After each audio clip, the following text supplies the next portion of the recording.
mind just kind of facing me and raise your right hand. Thank you. You solemnly state that the testimony you may give in the cause and nothing before this court shall be the truth, and the whole truth, and nothing but the truth, so help you God. I do. Please take a seat in the witness stand. We're going to adjust the microphone there and state and spell your name, both of them. Kirk Anderson, Kirkanderson. I forgot to mention this to you. The clock on the wall is getting worse. Yesterday it was like 4 minutes off. Now it's about 7 minutes off. So we're not going by that clock. I got a wristwatch. We'll go by the wristwatch. And I have 10 minutes before. About 5 over. What? Only about 5 over. It's misleading. So we're going to go by, and I'm sure all your watches synchronize our watches. 10 minutes to 11. All right, go ahead. Thank you. Sir, would you start by telling the jury who you work for? I work for Los Angeles Police Department. And how long have you been a police officer for? A little over 9 years. Which station were you working at in November of 2021? Hollywood Police Station. And on November 8, 2021 specifically, were you working that day? Yes. What was your assignment that day at Hollywood Police Station? I was working the front desk. What does that mean when you say working the front desk? It's a patrol assignment to the desk where people come in and you take reports and help citizens out. Would that literally mean you're sitting at kind of the front desk in the lobby of the police station? Correct.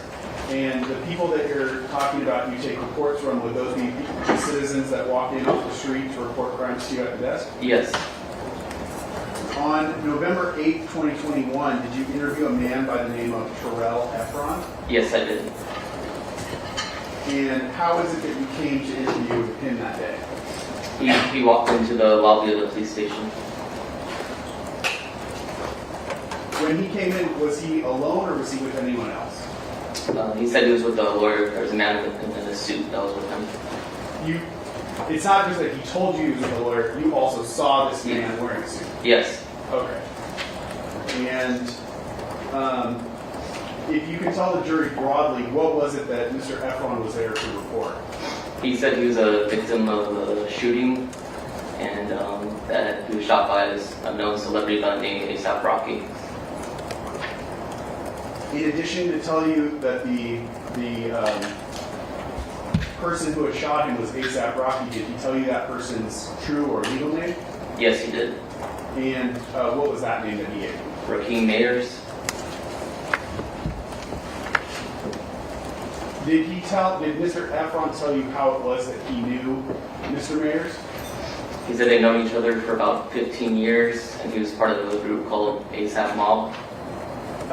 When you say he told you that, was that Mr. Efron telling you that only Mr. Mayers was part of it, or that both of them were part of that group? That both of them were part of it.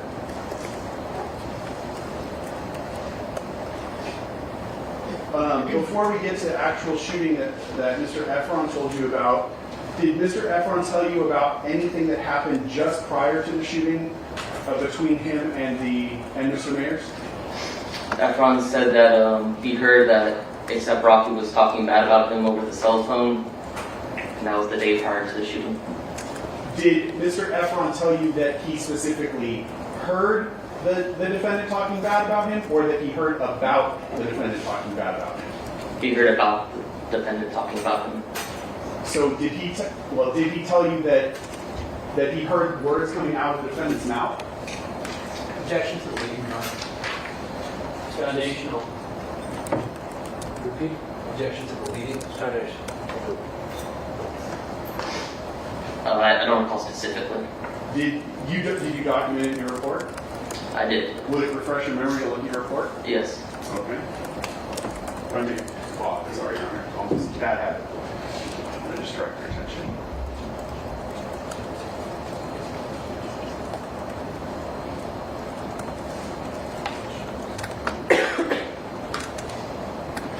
Does that refresh your memory to what Mr. Efron told you? Yes. And did he tell you that he specifically heard Mr. Mayers talking bad about him, or that he heard about Mr. Mayers talking bad about him? He stated that he heard Mr. Mears was talking bad about him. Okay. Did he give you any more information about how it was that he overheard that information? He did not. What did Mr. Efron tell you that he did after he heard Mr. Mayers talking bad about him? He sent a text message to a friend that he said ASAP Rocky was being fake. And did Mr. Efron tell you that that friend was a mutual friend of theirs or just his own personal friend? I believe it was a mutual friend.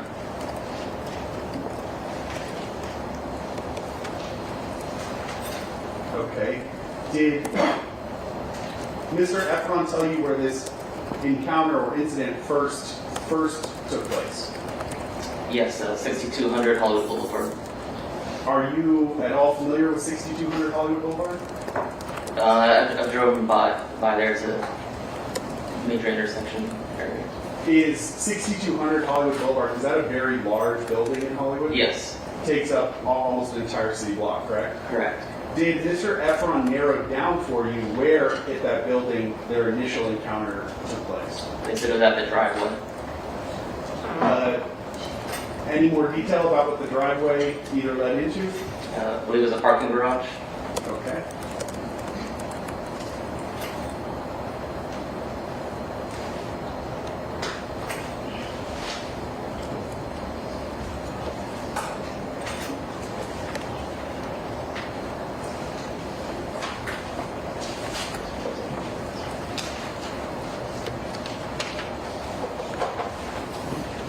Did Mr. Efron tell you when that meeting at the parking lot took place in reference to when the phone call was that he overheard where Mr. Mayers was talking bad about him? Yes, the following day on November 6th at 10 p.m. was when they met in the driveway.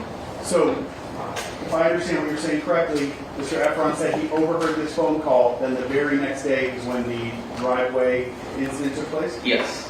All right. Did he give you any specific date, day, or time when that meeting at the parking lot took place? Yes, 10 p.m. Do you remember the date? November 6th. And do you remember what day of the week that was? I don't. Would you have documented it in your report? I don't believe the specific day is documented. But November 6th of 2021? Yes.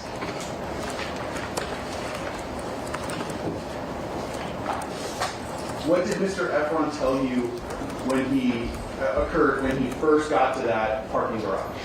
So when he got there, he saw ASAP Rocky, and he saw two mutual friends of his and ASAP Rocky. One he said name was ASAP Ills, and the other one I believe goes by the name of 12E. Did he tell you that those two men, Ills and 12E, were with Mr. Mayers? Yes. Okay, and then what was the next thing that he told you happened?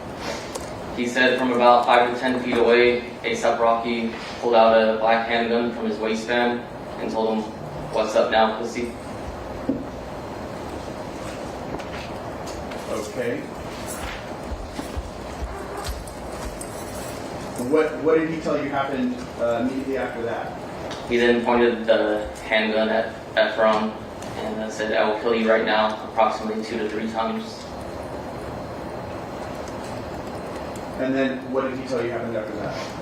ASAP Ills and 12E tried to intervene and de-escalate the situation, and they all walked over together to the area of Selma and Vista Del Mar.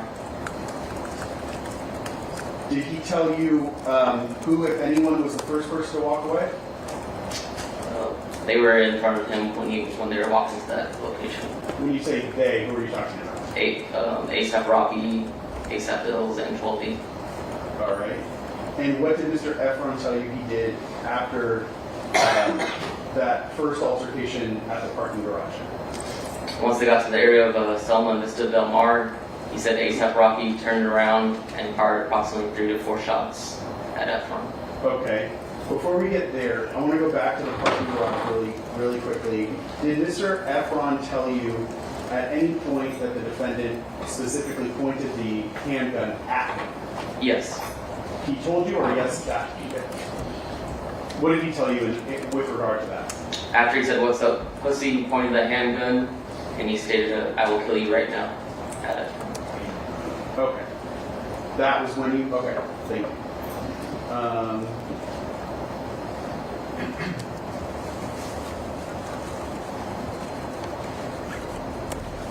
Where again did he tell you that the rounds were fired? At the area of Selma and Vista Del Mar. And how many shots did he tell you he believed were fired? Approximately 3 to 4.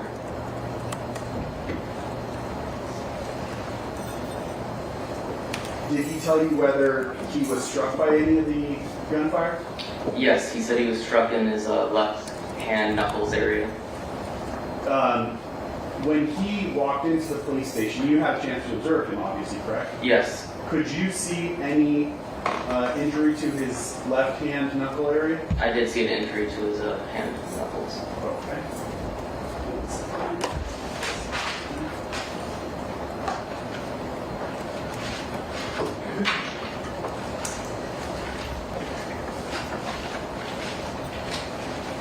I'm going to show you what I previously marked as equals 17.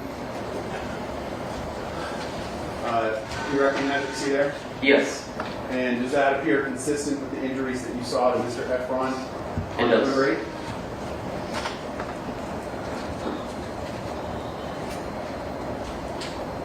And you said that was to which of his hands? His left hand.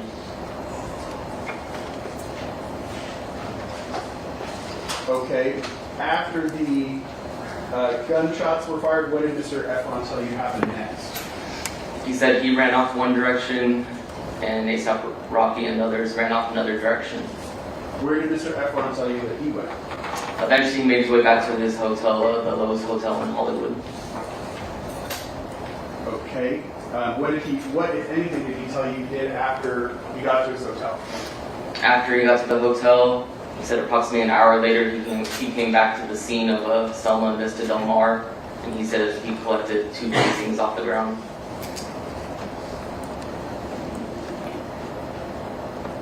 Did he tell you at all about documenting where he observed those 2 cartridge casings? Yeah, he provided a photo of the casings on the street.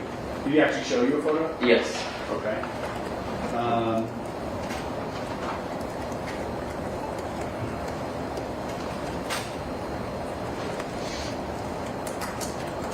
You said Mr. Efron told you this happened on November 6th, but he was reporting it to you on November 8th, correct? Yes. Did you ask him specifically why he waited to the 2 days to report this to you? He said he wanted to have a lawyer with him. Right. Did you ask what state he was living in at the time you were talking to him? I don't recall.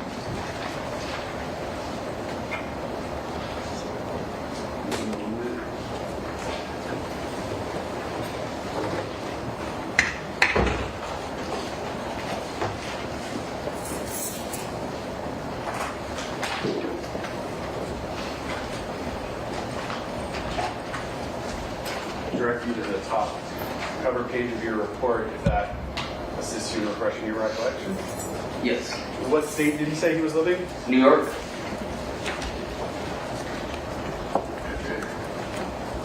And did you ask him specifically why he was in Los Angeles at that time? I don't recall. Okay. You said that Mr. Efron, at the time he walked into the police station on November 8th, he had 2 fired cartridge cases with him, correct? Yes, he did. Can you describe that in more detail for the jury?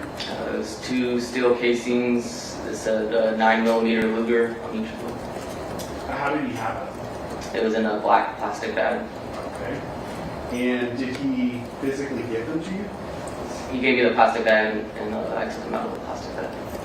What did you do with them after you received them? It was booked as evidence, so I put them inside of an evidence envelope, and then I sealed it and wrote the information on the envelope. When you say you booked it as evidence, what is that? Can you just describe for the jury what exactly that means? So it gets sealed up. I write my name on the envelope. I write the contents inside of the envelope. And then it gets assigned a DR number, which is specific to this case. And then it goes inside of for Hollywood Police Station, it goes inside of a closet where we store all the evidence. Did you seal it before you store it? Yes. Okay. I'm going to mark my next exhibit, Your Honor, 32. If it can just be labeled as envelope and its contents. Yes.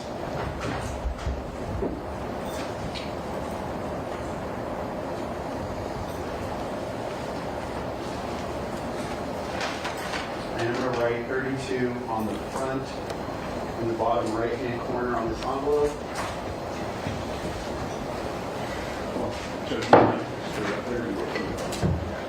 I'm going to show you first the envelope and ask if you recognize what we see here.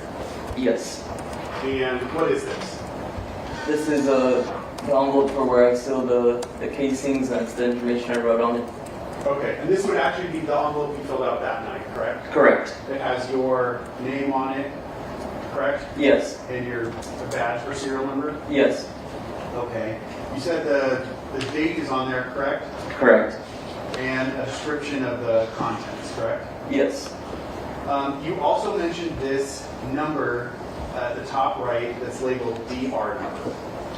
Yes. Is that number that we see there 2106-18784?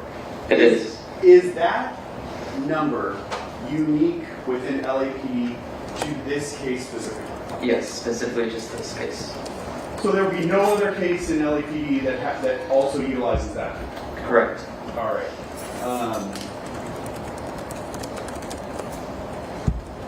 Now, in addition to that number, the DR number that's unique to this case, do you also assign a separate number to the items that you are receiving? Like an item number? I don't understand. Sure.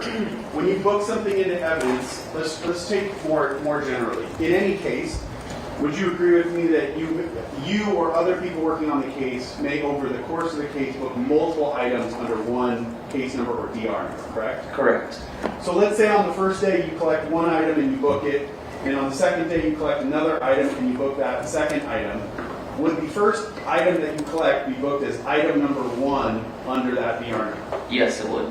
And then on the next day when you collect another item, would that be booked as item number 2 under this same DR number? Yes. Okay. When you did that in this case, what number did you assign to the casings that Mr. Efron provided to you? Item number 1. So both casings would be item number 1, correct? Yes.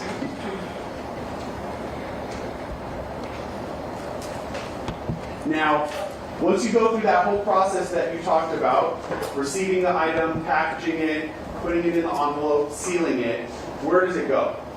It goes in our evidence closet, and then the next day the evidence employee takes it and puts it in the evidence room. Does it go to something within LAPD called the property division? Yes. And is it held there until it's needed at any time in the future? Correct. Okay. I'm going to ask you to open the envelope, if you would.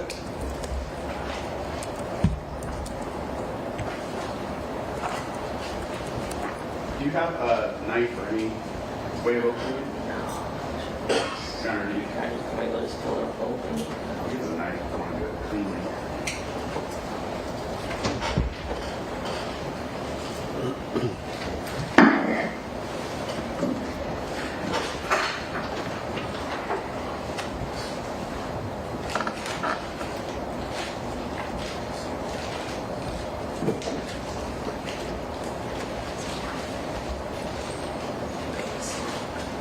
You can do it from the top too.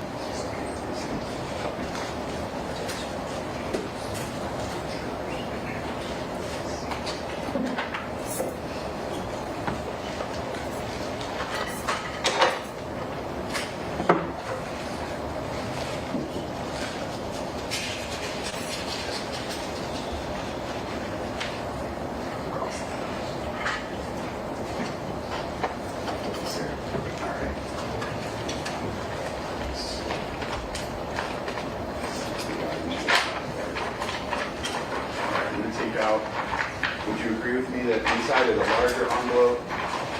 There's a smaller envelope. Yes. Okay. And it has a number 1 on it, correct? Correct. And it has the same unique DR number on it, correct? Correct. Okay.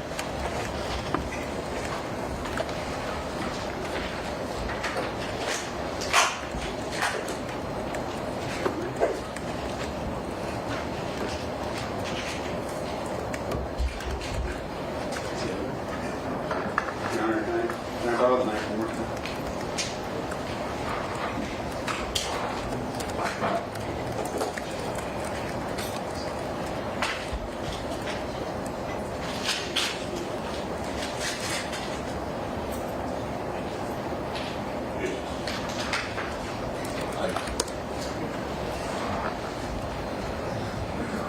Okay.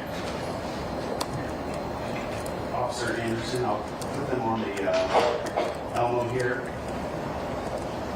One.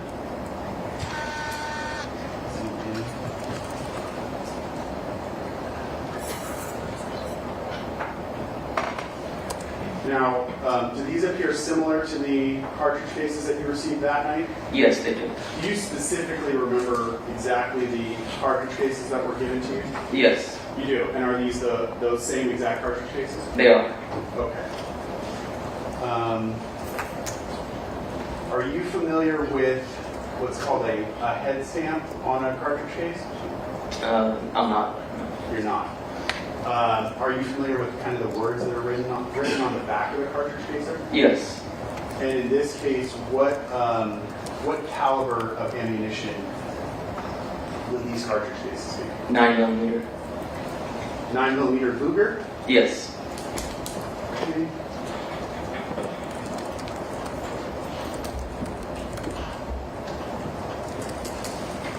So these are the same cartridge casings that Mr. Efron brought to you that you packaged up and booked into property division, correct? Correct. Okay. I got nothing else, Your Honor. I'm gonna, just for the record, I'm gonna put them back in the smaller envelope, and then I'm gonna put the smaller envelope back into the larger. All right. Who wants to question Officer Anderson? Thank you, Officer. All right. Mr. Siegel, go ahead.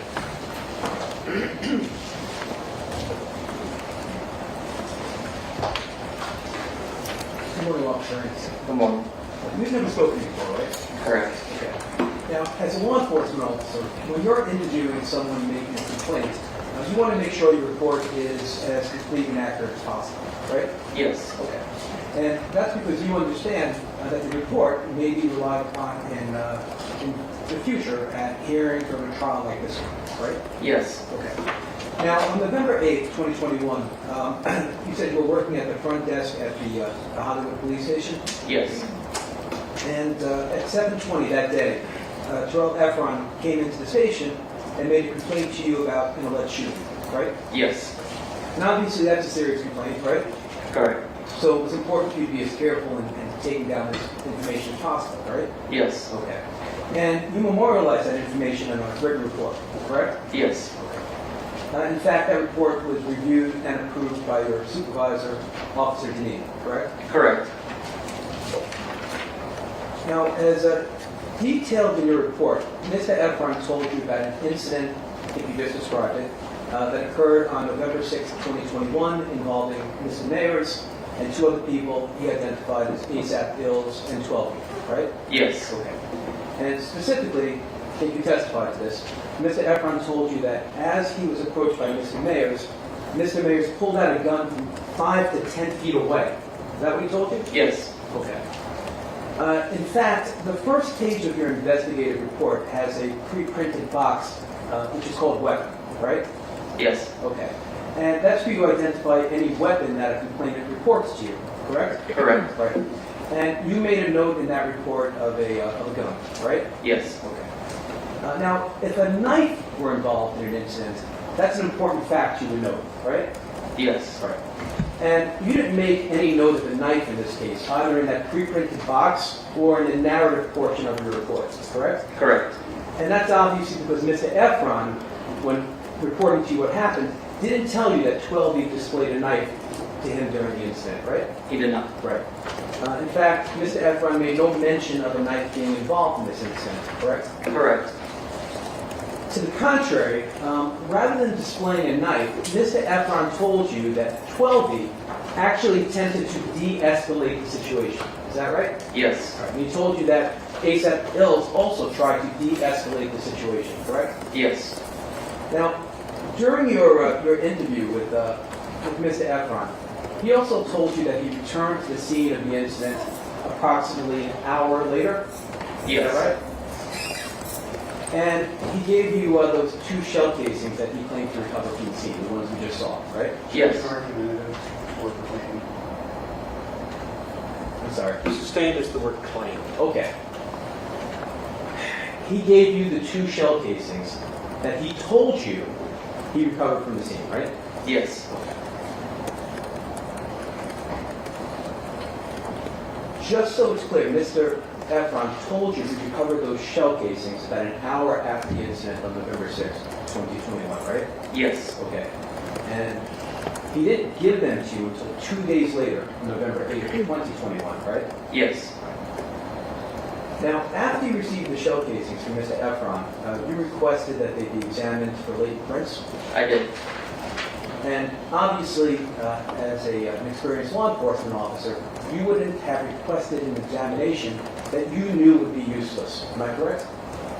Correct. Right.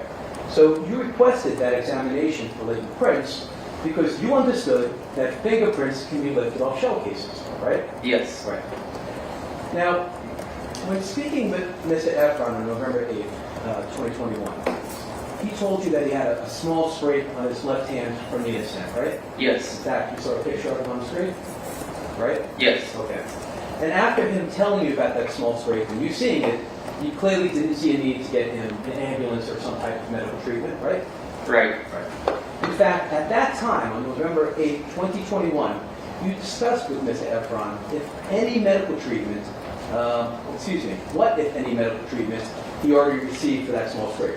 You asked him about that, right? Yes. And what he told you was, I just treated it myself on the day it occurred, right? Correct.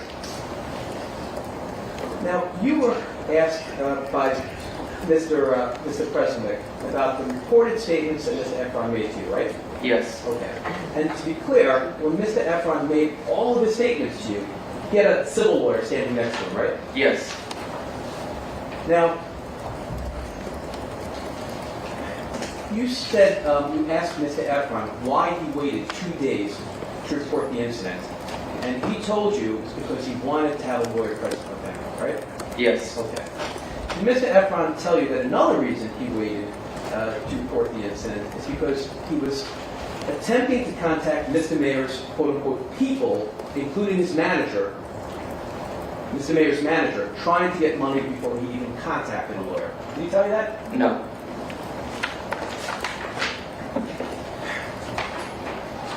In fact, Mr. Efron never told you that before coming to see you, meaning before he made his report to the police, that he had already texted a screenshot of the scraped fingers to Mr. Mayor's manager with messages saying that he, Mr. Efron, was getting rich. He never told you that, right? No. Assumes facts and evidence. I'm asking him what was told you. And the answer was he never conveyed that to you, right? Correct. Right. In fact, Mr. Efron also did not tell you that before coming to the police, he had already sent a text message to his own business associate saying, quote, I want to get this N-word's money, referring to Mr. Mayos. He never told you that either, right? Right. And Mr. Efron also did not tell you that before making his report to the police, before he came to you, Mr. Mayos texted him that Mr. Efron was trying to extort him, that Mr. Efron should stop calling Mr. Mayor's manager, and that Mr. Efron should call the police. He never told you any of that, did he? He did not. Thank you very much. I don't have anything further. Thanks. Mr. Sullivan, how long did you estimate your interview of Mr. Efron was? Approximately maybe 20 minutes. And included in that 20 minutes, some of that time was in you actually writing down or documenting things on your report? Yes. Is your report a verbatim transcript of what Mr. Efron told you or a summary? A summary. The gun that Mr. Efron reported was pointed at him. Did he tell you what kind of gun it was? Meaning, was it a revolver or semi-automatic? He just said black handgun. Okay. Did you document something in your report that it was a specific type of gun? I'd have to review the report.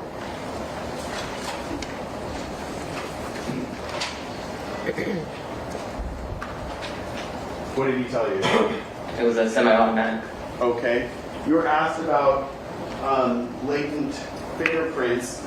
How many times are you aware of latent fingerprints being lifted off of cartridge cases? I wouldn't know the answer. How many times? I mean, have you ever received a latent print report documenting fingerprints on fired cartridge cases yourself personally? No. Okay. I have nothing else, Your Honor. Siegel? No, Your Honor. All right, thank you, Officer Anderson. Thank you. Next witness. My next witness is Detective Flores.